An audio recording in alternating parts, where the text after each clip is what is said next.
అవన్నీ ఫాల్తు రాజకీయాలు. కొత్త పార్టీ నేనేందో మీకు తెలుసు, భారతీయ జనతా పార్టీ కార్యకర్తలకు తెలుసు, తెలంగాణ రాష్ట్ర ప్రజలకు తెలుసు. కొత్త పార్టీ పెట్టాలనేటువంటి ఫాల్తు ఆలోచనలు రావు నాకు.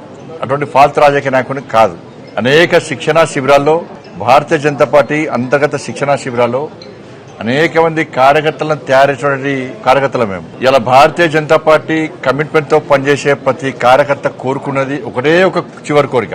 ఉరిశిక్ష వేసే ముందు కోరికలు అడుగుతారట, చివరి కోరిక ఏం అడుగుతారట, వాళ్ళు ఏం చెప్తారు తెలియదు. కానీ కమిట్మెంట్ తో పనిచేసే భారతీయ జనతా పార్టీ కార్యకర్తను పిలిచి మీరు అడిగితే, కమిట్మెంట్ తో పనిచేసే భారతీయ జనతా పార్టీ కార్యకర్తను మీరు పిలిచి అడిగితే చెప్పి టక్ పని అయిపోయి ఒకటే, నేను చచ్చిపోయినాక నా మీద భారతీయ జనతా పార్టీ కండగొప్పాలని జెండా కప్పాలని అంటారు. దీనికి కమిట్మెంట్ అంటారు. అటువంటి కమిట్మెంట్ గల కార్యకర్తలు మీద ఇప్పుడు నన్ను అడిగించుకోవడం ఈ ఊరు రాస్తా ఉంటారు, ఏదో చేస్తా ఉంటారు. కాబట్టి దాని మీద పట్టించుకోవాల్సిన అవసరం లేదు, పట్టించుకోవడం కూడా. ఇటీవల పరిణామాల్లో మిమ్మల్ని మంత్రివర్గం బర్తరఫ్ చేస్తున్నారు స్పెక్యులేషన్స్ ప్రచారం కరెక్టే. కేసీఆర్ చేత 17 మంది ఎంపీలు ఉన్నారు. కేసీఆర్ దయాదక్షిణ మోడీ ప్రభుత్వం నడుస్తుంది పాపం. కాబట్టి కేసీఆర్ సమాజం దానిలో కూర్చొని ఫామ్ హౌస్ లో కూర్చొని బండి సంజయ్ బర్తరఫ్ చేస్తారు అంటే నీకు ఒకే ఎంపీ లేడు, బర్తరఫ్ చేయాలంటావు. ఎందుకంటే నీ గడిల పాలన బద్దలు కొట్టింది మేమే, నీ అవినీతి సామ్రాజ్యాన్ని కూకటి వేళ్లతో పెకిలించింది మేమే, నీ కుటుంబ పాలన వ్యతిరేకంగా కొట్టాడింది మేమే.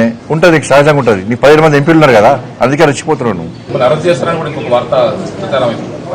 ఇప్పుడు అన్న ఈ కోర్టులో కేసు నడుస్తున్నది, కోర్టు పరిధిలో ఉన్నది. ఇప్పుడు ఒక్కరు గుర్తుంచుకోండి, కన్న కొడుకును ఓ తండ్రి పోలీసులకు స్వయంగా అప్పగించినటువంటి సందర్భం ఏదైనా ఉందా?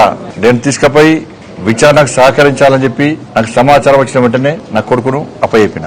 అరెస్ట్ చేయాలన్నాడు. ఇలా కేసీఆర్ కొడుకు ఫేక్ మీడియా ఫ్యాక్టరీ నడుపుతున్నాడు.